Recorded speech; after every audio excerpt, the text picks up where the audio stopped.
My name is Chad Hayes, and I'm Police Chief of the City of Melvindale.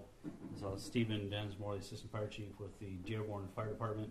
This is a press conference for 12 noon. This will be the last press conference we're having planned for today. If there are any other briefings, we will try and get them to you. The events have transpired since the last briefing. Is the evacuation has been lifted for the area. All the residents are welcome to go back to their homes, and it's completely safe to do so. Employees from DTE have checked out the area, make sure there aren't any hazards. Still working to get some power back onto, I think, one residence, but that's ongoing. And obviously, they're trying to still get poles and wires back up for the traffic signals. An update on the driver. Detectives have spoke with him. He's at a local hospital. He's in stable condition. He's 24 years old. After interviewing him and several other people, it appears that alcohol was a factor in this traffic crash, so detectives will be following up on that matter. Michigan State Police are out mapping the traffic crash area so we can get a good perspective, distance, and dimensions from one place to another on the scene. The intersection of Greenfield and Allen Road is closed. My understanding it's going to be closed for a couple of days. There's some damage to the asphalt as well as the poles and wires that need to be replaced. I've been down on the scene talking with the DTE incident commander. He's done an outstanding job from the time that I got here. Very calm and cool, and methodical in his job and his performance, and kept myself and the fire chief updated every step of the way. That's the only thing I was going to state at this press conference. If you have any questions or if the fire chief wants to make any statements, we're available. Obviously, we've got various representatives from DTE here if any questions involve their facilities. All families, has everyone been let back into their homes? Is that correct? Yes, everybody's been invited to go back to their homes. And what type of facility was the crash at today?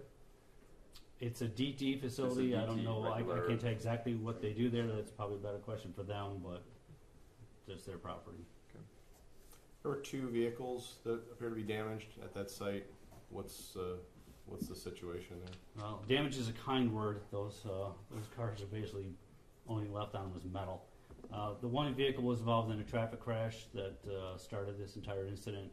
The other vehicle was a bystander who stopped to watch the initial flame and fire burn, and then he was sort of overwhelmed as the flame got larger and bigger, and everything sort of grew, and he left his vehicle and abandoned there, and it was burned. So he's fine, my understanding is, but his vehicle is not. What kind of charges are the driver facing at this point?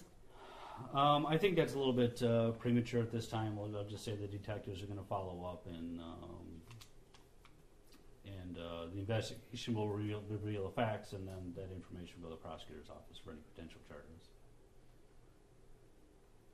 Is the driver a Melvindale resident? I believe he is, yes. Can you describe the scene itself? I understand that there was a fence, there's like a berm that you have to go through to get where this car ended up. Can you kind of just take us through the steps and how he got there? Yeah, there are two berms around the curve on the property, and there's a pipe or valve sort of between the two berms. I don't believe there's space between the berm and the sidewalk to put. I don't believe there's space between the sidewalk and the valve to put anything in there. So the berm is sort of to the left and to the right, and then there's a telephone pole, directly in front of that space. And I honestly, I don't know how the driver managed to fit in where he fit. I'm not sure you could do that if you wanted to. You said a traffic accident or crash started this whole thing? Could you explain that? It's a single vehicle crash. The driver was coming southbound on Greenfield and made a sharp left-hand turn when he should have made a right-hand turn. We believe he's going to turn onto South Dearborn Street, which would have been to the right, heading west. He made a sharp left, heading on to DTE property. Speed, lateral? I don't have that information at this time. I don't have any indication that it was, but it's possible. And tell us his condition one more time, sorry. He's in stable condition at a local hospital. So he obviously got out. He was able to get out before the flames Took the vehicle? He or- could not get out himself. His friend was following him in a second car, and the friend helped him get out of the car. The driver did receive some burns getting out of the vehicle, his own vehicle. But I think without his friend helping them, I don't believe he would have gotten out.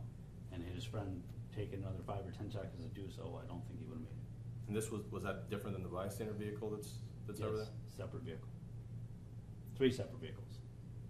The driver crashed one, the bystander left one, the friend that was following the crashed vehicle left the scene in his vehicle. He went to the hospital with his friend.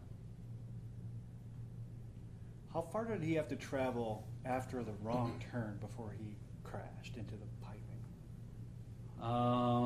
If I had to guess, I'd say maybe 30 feet or so over the curb, over the grass, across the sidewalk, over some more grass, and then into the component that he struck. Over a berm at least as well? No, the berm is to the left and to the right. So he made it through. He just sort of made it right between the two. Protective fencing. Oh yeah, absolutely, went right through the fencing. The friend took him to the hospital? No, the officers that responded to the scene transported him to Beaumont Hospital in Dearborn. Okay. He was burned and appeared to be going into shock, so the officers decided it was the best course of action was to get him to a medical facility immediately. Is Can he you talk still about there? the extent of his injuries? I know he has some burns, and that was advised he's in stable condition. He did speak with detectives, so obviously he's coherent in speaking with them. Okay. Is he still in the hospital in Dearborn? No, he was transferred to another medical facility. Has Melvindale Police had previous contact with this individual? I don't have that information. The name is not familiar to me, but I'm not on the road anymore, so it's possible. I didn't look that up. How long do you think it'll take to fix the damage to the road? The information I heard down there was 2 to 3 days. Some of that is based on the poles and wires getting replaced and the traffic signals getting replaced. I think the condition of the road is going to have to be evaluated by Wayne County Roads, but if you go down there and just sort of wipe your foot across the top of the blacktop, the first 3 or 4 or 5 inches of blacktop just sort of crumbles away. It's kind of like ash. So it was a pretty hot fire. Oh yeah. There were people were saying that you could feel it from a quite a distance away. Did you get a sense of how far away the heat radiated? The sergeant that was on duty on the midnight shift here at the police station said he thought that the building felt warm to him, and he thought whatever happened close enough to the police station that it was endangering the building that he was in. He said he could feel the heat from here. And based on some of the video I've seen, I don't doubt that. I could see the smoke from my house, and I live 8 or 10 miles away. So it's really significant. Any guess on how hot or? I have no idea. Might be a silly question, but any estimates on cost of damage when you look at the whole scene? You know, I don't have the information. I don't know what it's going to cost for DTE to repair their It's their too soon to tell. infrastructure. We're still surveying the situation. Premises. Based on the number of people that are out there from DTE looking around and taking pictures and measurements and photographs and trying to figure out what was, I think they probably have a half a dozen or a dozen vehicles alone that are destroyed, let alone 2 buildings and the infrastructure that's there. Anything further? Ma'am, can you talk about what kind of facility this is? It's a gas facility, and as you know, the vehicle struck the gas main. But I would like to actually talk about the Melvindale and Dearborn Police and Fire, who were wonderful. We train for these kinds of incidents, and we have a very serious and complicated emergency procedure and process we follow. So, working with Dearborn and Melvindale Fire and Police, we were able to mitigate the issues here. And happy that no one else was hurt, and the community and our residents are safe. They're back in their homes, and we'll go from there.